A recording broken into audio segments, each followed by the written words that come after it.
Бишкектеги селекция, Арча Бешик, Агурдо конуштарында бир айдан ашык убакыттан бери ичүүчү суу жок, жашоочулар кыйналып жатышат. Чын эле суу жок экен, мына бир да тамчы суу чыккан жок. Мындан улам жашоочулар бир канча көйгөйлөргө туш болууда. Анын ичинде алардын саламаттыгы да жабыркап жаткандарын айтышат. 26 апрелден баштап биз суунун көйгөйүн тарттык.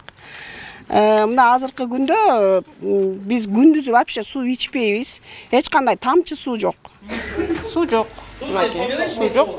Биз түндө саат 3-тө туруп алып сууду собирать этебиз да ушул жака сактап коебуз. Анан иштерди чакайбыз.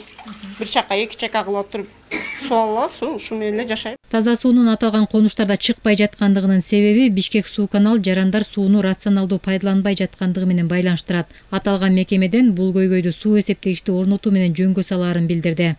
Водомерди орноткондо уже киши мындай контролдоп калат да өзүнүчө. Акырындап капельный орошение өткөзүш керек. Ирригация маселелерин чечиш керек. Азыр эки дарыябыз, мына Аламедин дарыясы, Аларча дарыясы, алар кургак. Бир да капля суу жок ал жерде.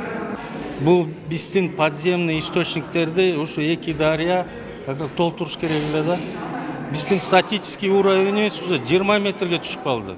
Бишкек суу канал суу сактоочу жайларда дарыялардан келген суу аз болуп жаткандыктан скважиналарды чыгарып кошумча түтүктөрдү орнотуп жаткандыгын билдирди. Бул элге сууну толук жеткирүү максатын көздөйт. Ага чейин аталган мекеме суу чыгып жаткан аймактардан сууну рационалдуу пайдаланууга чакырат.